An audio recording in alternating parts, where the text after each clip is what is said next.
So let me throw out something here, as long as we're discussing this topic, and I think this has occurred regardless of which party's been in control of which body, and that is this. One of the major problems that we run into is decisions made at the very end of the legislative session. And the 29 years I've been doing this program, we get various affiants who promise, further affiant saith not, that we're going to do something different this time. And I would note that Congress, for all the problems we have with the shutdown now, they did move a number of appropriation bills through the regular process before they got stuck. And I'm just wondering if there's been any discussion about ways to sort of maybe move things more quickly, and that might reduce the pressure at the end and the pressure, therefore, to use an omnibus bill. And let me look to you, Senator Kiffmeyer, first, and we'll come back to you, Representative Mariani, about this. What do you think? Well, without a doubt, in the last 2-year session, so we had 2017 and then 2018. In 2017, it was more true in regards to not having the larger bills were budget bills, and it's reasonable, as you've mentioned, to that, Senator Friends, as well. But we did do things those at that time earlier. We aimed for the Easter time, and we worked heavily with the governor, as we did even the second year.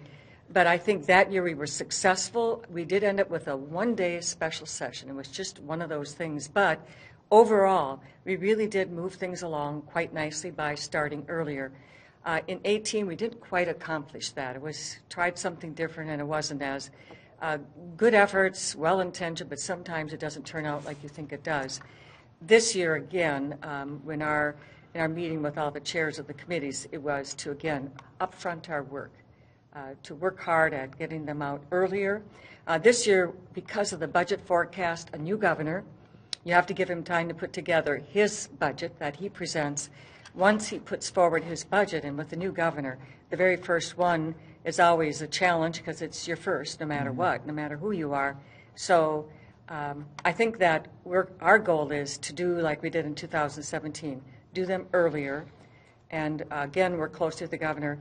Interesting now, we have a new governor, so we've actually kind of gotten used to Governor Dayton's style, which takes a little while to kind of get to know that and work with him. And it was a bit unique from other governors. But still, we were beginning to adjust to that. So with Governor Walz, we'll have another situation of, but some of that is you just have to go day by day, week by week, and work that out and be open to talking with each other. As chair of my committee this week, actually today, I had the governor's office present an overview of their office, the new state auditor, new attorney general, and then the returning secretary of state. So we had a chance to kind of get that introduction and do that, and then we'll go next into budgets. But I think doing things earlier, that's the biggest premise. One of my concerns with the new, and it's just me working this through with the new structure in the House, is like, how does this work? We don't challenge. The House has a right to organize as they choose, and they also have the responsibility to make it work. How do I, as chair of a budget committee, there's 10 of them, how do I work with that new structure? So it makes you a little bit uncertain, and when you have uncertainty, it's just a little bit more difficult to work on it. But we will, in good faith, we will absolutely do that. I've met my counterpart in the House and another committee as well today. So we will continue to work that because that's what Minnesota needs, for us to work together, and we'll work it out. Representative Mariani, very quickly, bud.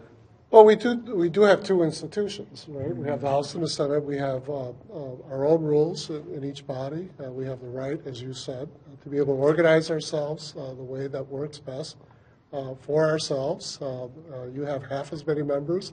We have to manage, 6 or 7 more members in terms of deliberations and much more access to constituency. And so it's not unusual at all that both houses often do not line up. In education, we have 3 education committees. In the Senate, there's 1. In the House, that means that we're able to pay special attention to early education, which is highly important to the state of Minnesota. And the Senate pays attention too, but it's all within one big committee in one hearing where they're also hearing other issues. In my area, we have basically 3, the public safety, criminal justice reform, with the public safety department, which itself has 14 divisions. Then we have the Pulse Board. We have the BCA, which is one of the divisions of DPS. It's a big institution, critically important to the people of Minnesota. And we also have a Judiciary and Civil Law Committee, which oversees all the work in the courts. In the Senate, it's one committee that does both of those issues. Is that better or worse? No. It's just different. It works for the Senate. It works for us. And as you said, in the end, we find a way to match up with one another. The issue is not to have what has been derisively referred to as the Omnibus Prime Bill, or the Prime Omnibus Bill. That's the 1,000-page behemoth, which, quite frankly, is just not acceptable to the public. I hope there's consensus around that. There will be omnibus bills simply because it makes no sense, again, in my division, to push out a Post Board bill and then push out a Bureau of Criminal Apprehension bill. The two are interlinked. They're both complex institutions, and so it's going to require that size of a bill. I think the key here is that you're right, that we do our work timely, we shoot for early as best as we can, and always, always, always that we have an open process, even in the conference committee process. When I first started here, I could tell you horror stories. Conference committees would disappear off into some back room, literally, and hammer things out. No one in the public, no lobbyists, just a couple of senators and a couple of reps. Perhaps that worked, 30, 40 years ago, 50 years ago. It's not what the public expects now or should have. And so having those open conference committees is part of resolving this issue of making sure that we're as transparent as possible. Just very quickly on this issue, Senator France. As to the timing, Right. You don't make your best decisions when you're in a hurry. You don't make your best decisions when you're angry. Good point. And I did think in 2017 that we had a chance to follow the budgeting process. I would put out also that the governor bears some responsibility to send some basic signals to both chambers. And I've talked to the governor about this in my dream world. The governor should say, I'm okay with this, I'm going to oppose this, and if you want to override this, this is what it's going to take. And I think that helps both chambers to understand what you can and can't. And I did like working with Governor Dayton, but I wished at times that the governor would say, I'm going to veto this, I'm going to support this, and allow both chambers to figure out what they want to do about that. Co-equal branches of government's critical function of the legislature, and I'm very much hoping Governor Walz will send those signals. Doesn't mean we have to agree with them, but I think that helps get work done sooner. And again, the legislature can override the governor.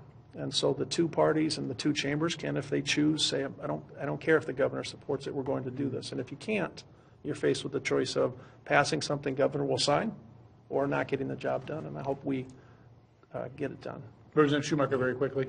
Right. Overall, I agree with what's being said here. I don't know that the system needs to be faster, that we need to have it set up so they can move faster. We want it to be slow in the overall process so that we have time to deliberate and actually consider what's going on there. I think it just needs to be more early and really getting people, especially those who are doing the negotiating near the end, to not use time or the end of session, the clock, as the negotiating tactic in there. And I think that's where we've run into trouble many, many times. And if we can get over that, we'll see a much different end of session.